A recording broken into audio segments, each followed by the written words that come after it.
The Ideas of Nietzsche, Nietzsche and Nihilism, Lecture 1, Introduction to Nihilism.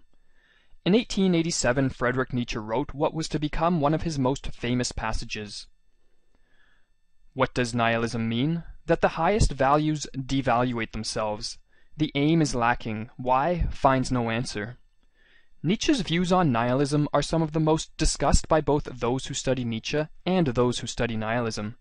And in this series of lectures we will examine nihilism and the role it played in Nietzsche's thought.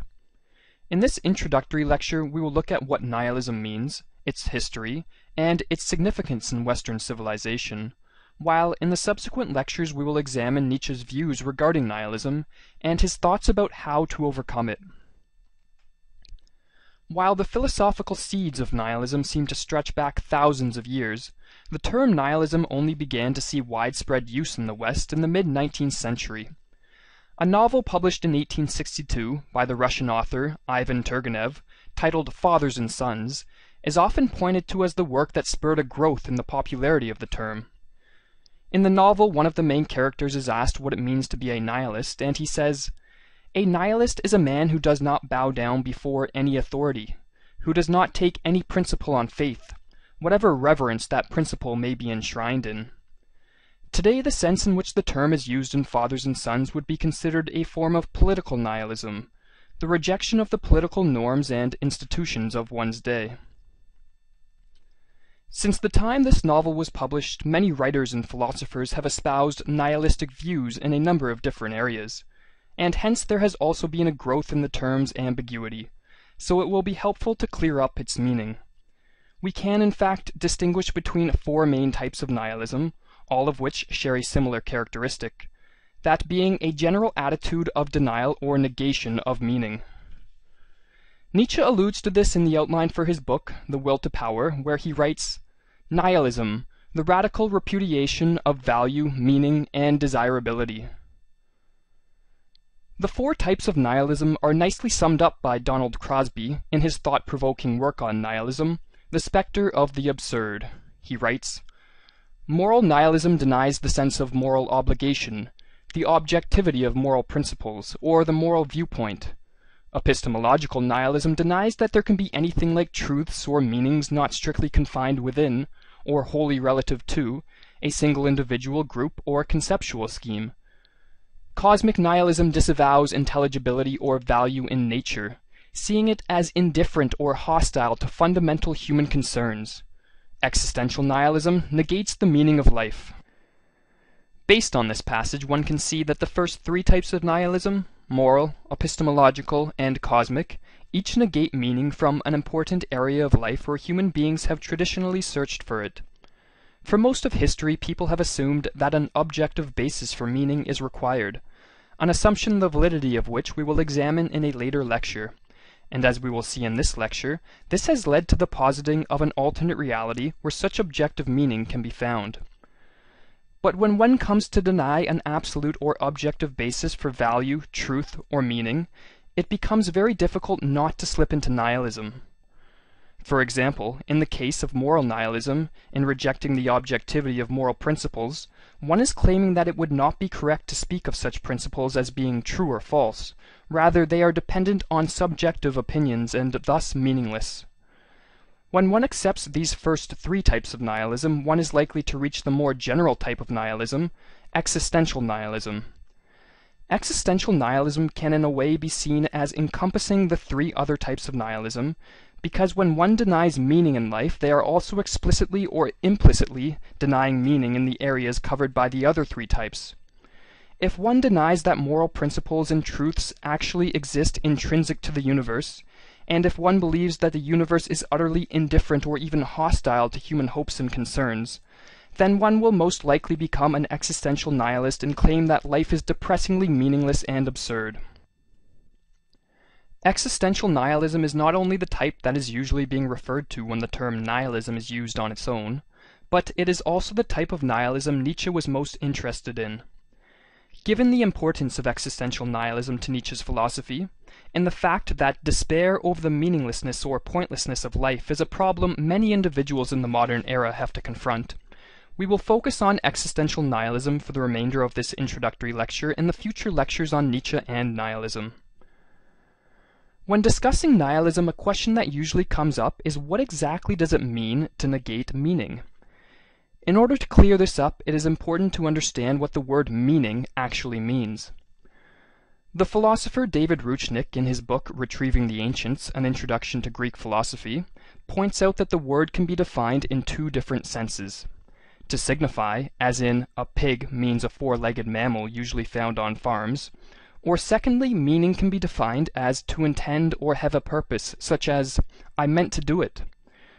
Based on these definitions, he suggests that to say that human life has a meaning is to believe that life has a purpose which can be signified or explained.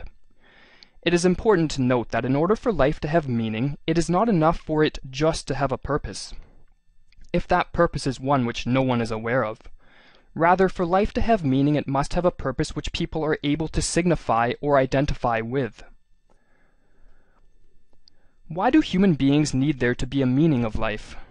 There has been much speculation as to the source of the seemingly universal need for meaning among humans, but as with many questions of philosophy, there is no clear consensus. The philosopher Arthur Schopenhauer, who greatly influenced Nietzsche, suggested that it is the inevitability of suffering combined with the awareness of the inescapability of death that creates in human beings the desire for there to be a meaning to life. But that issue aside, a further question which needs to be dealt with is, where have human beings typically found this desired meaning? Strange as it may initially sound, the meaning of life has for a huge number of people traditionally been thought to be located in another reality.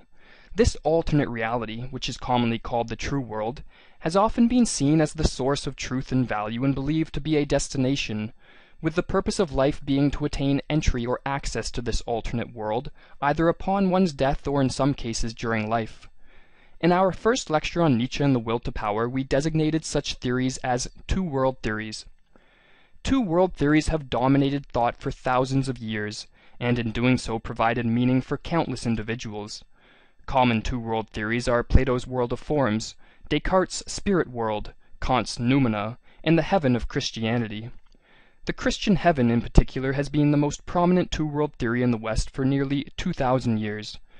Christian teachings gave individuals the conviction that their lives, no matter how difficult, were for something.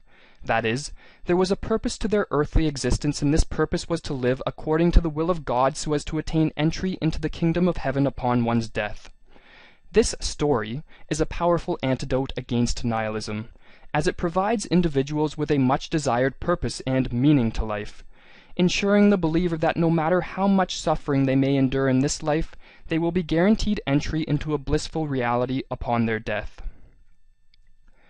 It is important to understand that the roots of nihilism stretch back well beyond the beginning of the modern period.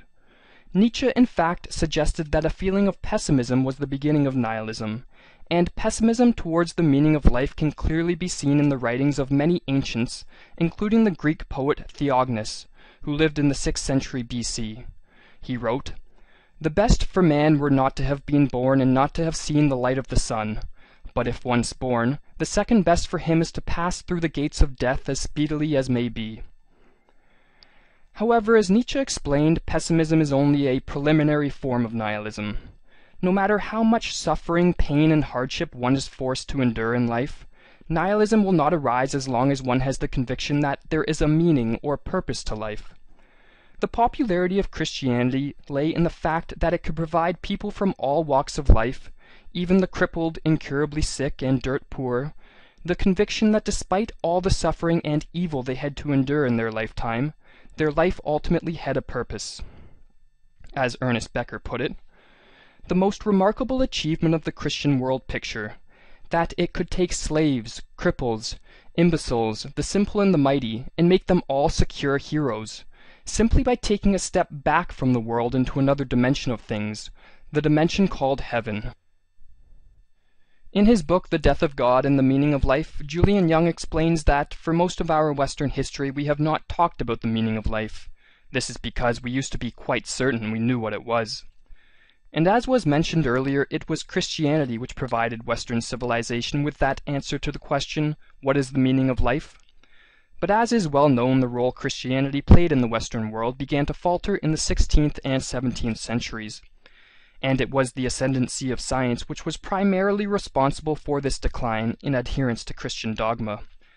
Nietzsche used the phrase "God is dead" to symbolize the loss of faith in the two-world theory of Christianity, and understood that with this loss of faith, a crisis regarding the meaning of life was inevitable. If one looks back to the beginning of the scientific revolution, it is obvious that science and nihilism go hand in hand. This idea is captured by a quote from the modern Nobel Prize-winning physicist Steven Weinberg, who stated that the more the universe seems comprehensible, the more it seems pointless. Nietzsche, in his book The Gay Science, reiterates the idea that science and the meaninglessness of life go hand in hand. He wrote, "A scientific interpretation of the world, as you understand, might therefore still be one of the most stupid of all possible interpretations of the world, meaning that it would be one of the poorest in meaning. This thought is intended for the ears and consciences of our mechanists who nowadays like to pass as philosophers, and insist that mechanics is the doctrine of the first and last laws on which all existence must be based, as on the ground floor. But an essentially mechanical world would be an essentially meaningless world. Assuming that one estimated the value of a piece of music according to how much of it could be counted, calculated, and expressed in formulas, how absurd would such a scientific estimation of music be?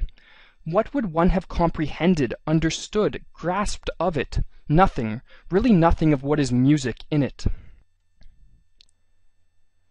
A theory espoused by the philosopher Giordano Bruno in the late 16th century has been pointed to as one of the early scientific seeds of nihilism, and it is a good example of the way in which scientific theories degraded the meaning that people found in religious worldviews. In combining the views of Copernicus with his heliocentric universe, Nicholas of Cusa in his idea of the infinite nature of the universe, and the views of the pre-Socratic philosophers Leucippus and Democritus concerning atoms, Bruno put forth a theory where the sun was only one of an infinite number of stars scattered throughout an infinite universe. Bruno also suggested that there could be other planets accompanying some of these stars where, like on Earth, life might exist. This clearly did not fit in with the Christian view of the day, which had maintained a superior place in the cosmos for humans, but rather seriously degraded man's place in the universe. While science provided answers to many practical questions and improved life in many unforeseen ways, unlike religion, science did not provide answers to questions concerning the purpose and meaning of life. Rather, it instigated a skeptical attitude which merely cast doubt on the views of Christianity and other religions. Nietzsche, writing in the late 19th century, seems to have anticipated the growing wave of nihilism which would grip the Western world, especially following World War I. He understood that Christianity had thus far provided individuals with the conviction that life had meaning, and therefore, with the death of God, a gnawing feeling that life is meaningless would inflict ever more people. Modern civilization, Nietzsche thought, would be defined by how this feeling was dealt with and eventually overcome. In the opening of Nietzsche's work titled The Will to Power, he says, "What I relate is the history of the next 2 centuries. I describe what is coming, what can no longer come differently, the advent of nihilism. For some time now, our whole European culture has been moving as toward a catastrophe, with a tortured tension that is growing from decade to decade. Relentlessly, violently, headlong, like a river that wants to reach the end, that no longer reflects, that is afraid to reflect." Nietzsche had his own unique views on nihilism, which is why he is one of the most read and quoted on the subject. And in the next few lectures we will examine in more detail these fascinating views of his. In the next lecture, we will look at suffering and the role it played in Nietzsche's nihilism.